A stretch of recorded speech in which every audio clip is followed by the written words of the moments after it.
நான்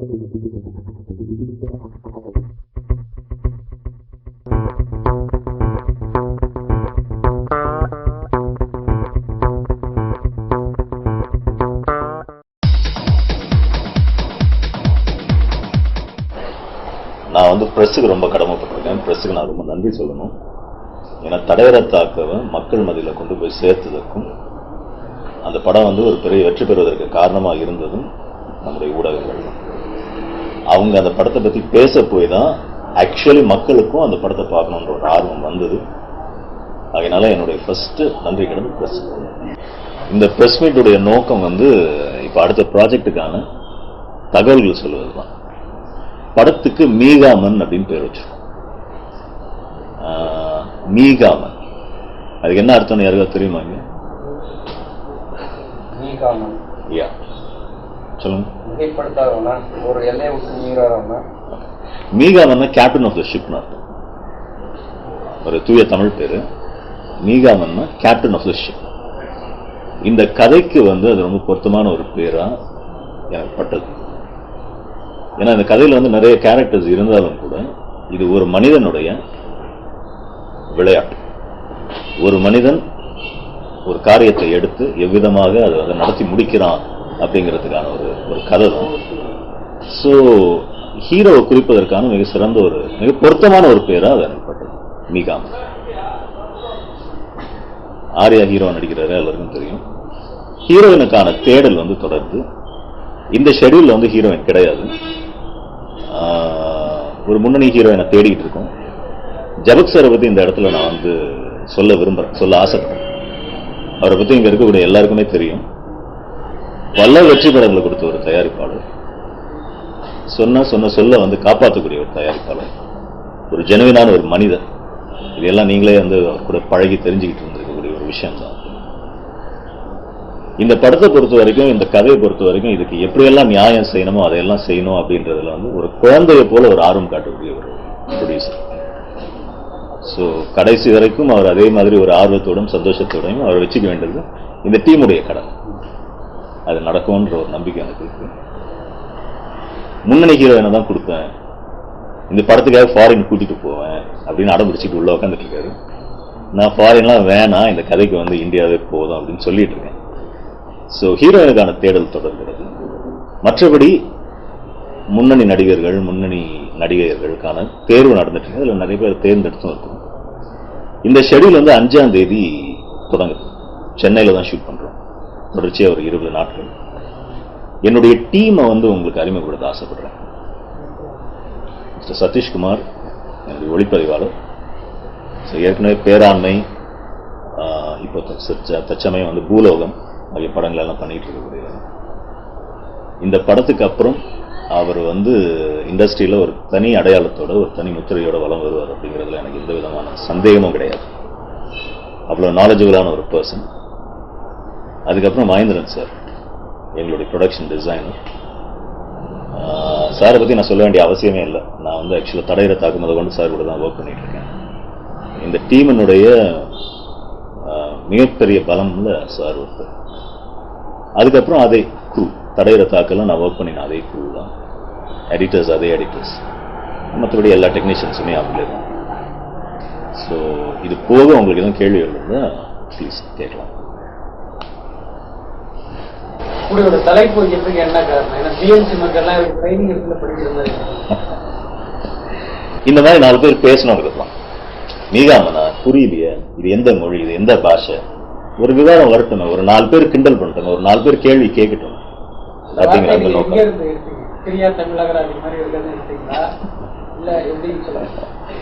ஆக்சுவலா இந்த கதைக்கு என்ன பொருத்தமான பேர் அப்படின்ற ஒரு தேடல் தொடங்கினப்போ அது ஹீரோவை குறிக்கக்கூடிய ஒரு பேரா இருக்கணும் அப்படிங்கறதா எங்களுடைய ஃபர்ஸ்ட் அக்கறையா இருந்தது. அப்ப ஹீரோவுக்கு இந்த படத்துல வந்து எது கரெக்டான ஒரு பேரா இருக்கும்? கமர்ஷியலா போலாமா?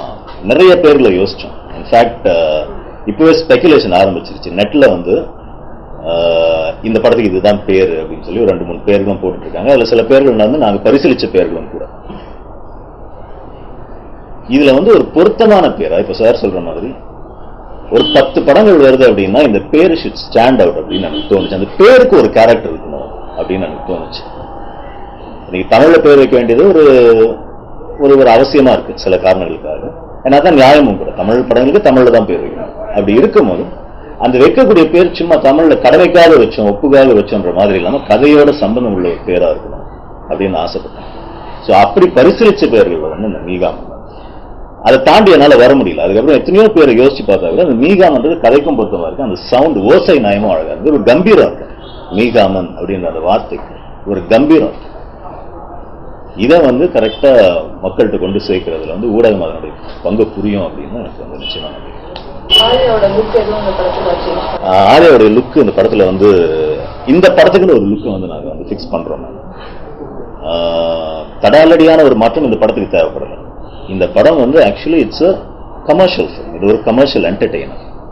ஆனா கமர்ஷியல் என்டர்டெய்னர்னு சொல்லக்கூடிய அந்நேரத்தில் லாஜிக்கையோ ரியலிசத்தையோ காம்ப்ரமைஸ் பண்ணிக்காத ஒரு கமர்ஷியல் ஃபிலிம். பொழுதுபோக்கு சித்திரம் தான், பட் லாஜிக்கை தாண்டக்கூடாது அப்படிங்கிறதுல நாங்கள் உறுதியா இருக்கோம். ரியலிசத்தை தாண்டக்கூடாது அப்படிங்கிறதுல நாங்கள் உறுதியா இருக்கோம். ஸோ அந்த வரையறைக்குட்பட்ட ஒரு கெட்டப் சேஞ்ச் வரும், ஒரு லுக்கு சேஞ்ச் வரும். புதிய ஹீரோயினா படம் ஒரு பெரிய டாக் வந்து எப்படி உண்மையை அப்ரோச் பண்ணீங்களா இல்லை சும்மா அதுவும்? அதான் சார் நான் சொன்ன மாதிரி இந்த படத்துக்கு வந்து ஒரு முன்னணி ஹீரோயின் தான் வேணும்னு எங்களுடைய ப்ரொடியூசர் வந்து நடந்துச்சு. அப்போ அந்த சூழல்ல வந்து ஸ்ருதி ஹாசனும் ஒரு ஒரு ஒரு ஆப்ஷனாக பரிசீலிக்கப்பட்டது. இன்னும் பரிசீலனை தான் இருக்கு. ஸோ எதுவுமே இன்னும் ஒரு முடிவுக்கு வரல. இருக்க வாய்ப்பு இருக்கா இல்லை வேற ஏதாவது லீடிங் இப்போ என்னால் சொல்ல முடியல சார். அதுதான் it's too early to say. Music வந்து அது தமன். ஸோ மியூசிக் முடிச்சதுக்கு அப்புறம் தான் மோஸ்ட்லி லிரிக் ரைட்டர்ஸ் யாருன்றதை ஃபிக்ஸ் பண்ணுவோம். பட் என் கூட ஒர்க் பண்ண டீமாக தான் இருக்கும்.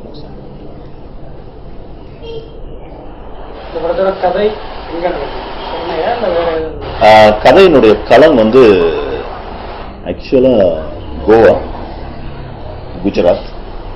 ஸோ இதெல்லாம் கதையினுடைய களங்களா இருக்கும். குஜராத்லாம் வருது அப்படின்னா அந்த சமகால பிரச்சனைகள்லாம் சமகால நடப்புகளை பொறுத்தது தான். சமகால பிரச்சனைகள் நீங்க மனசுல ஒன்று வச்சுட்டு கேட்குறீங்களா? அது நிச்சயமா கிடையாது. படத்துல அரசியல் இல்லை. ஃபிக்ஸ் பண்ணிட்டே இருக்கோம் சார். இந்த ஷெடியூலுக்கு யார் யாரெல்லாம் தேவை அவங்கள ஃபிக்ஸ் பண்ணிருக்கோம். இப்போதைக்கு பேர் சொல்றதுன்னா இந்த ஷெடியூலுக்கு வந்து Anupama Kumar, Sudhanshu Pandey, Ashutosh Rana most probably I think he'll be joining us. கொஞ்சம் டேட் இஷ்யூ இருக்கு. ஸோ அப்படி இல்லைன்னா ஹில் பி ஜாயினிங் அஸ். இந்த ஷெடியூலுக்கான நடிகர்கள் இந்த மாதிரி காமெடி வந்து மேம் கதையோட ஒட்டின ஒரு காமெடி தான். காமெடிக்குன்னு தனி ட்ராக் கிடையாது. ஸோ காமெடி நடிகர் அப்படின்ற ஒருத்தருக்கு அவசியம் ஏற்படுது.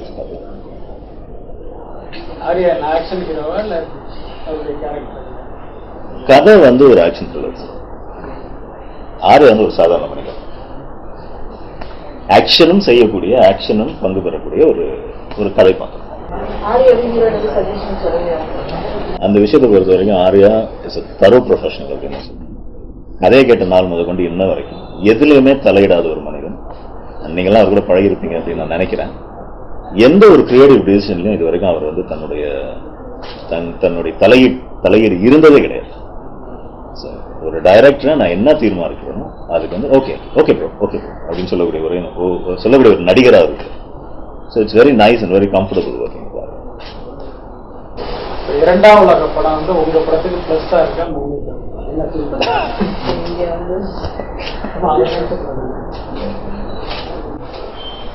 சார் நான் வந்து செல்வராகவனுடைய ஆரம்ப கால உதவியாளர்கள் நான் ஒருத்தன்.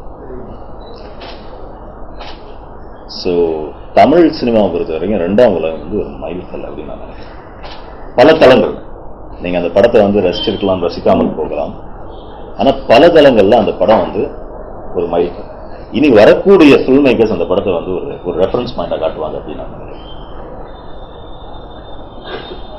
அந்த படத்தை பத்தி மேற்கொண்டு நான் சொல்றதுக்கு ஒன்றும் இல்லை.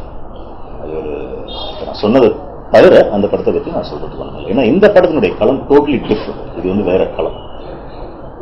இந்த படத்துக்கும் இந்த களத்துக்கும் ஆர்யா மிக பொருத்தமான ஒரு நடிகை. அந்த ஆர்யா வந்து இந்த படத்துக்கு இருக்கிறது மிகப்பெரிய ஒரு பிளஸ் பாயிண்ட் தான். நீங்க அந்த இரண்டாவது இந்த படத்துக்கு எந்த பயன்பாடு? தேவையான அந்த அணைகள்னு ஒரு பேர் வச்சாரு. அதுக்கு கூட அர்த்தம் இதுதான் அப்படின்னு சொல்லி தான் அனுப்பிச்சாரு. அத மாதிரி ஒரு தூய தமிழ்ங்கிறது ஒரு ட்ரெண்டா ஃபார்ம் பண்ணிக்கலாங்கிற மாதிரி நீங்களும் மிக எனக்கே வந்து ஒரு கேப்ஷனோட தமிழ்ல அதுக்கு அர்த்தம் எழுதி அனுப்பிச்சாரு அவரு.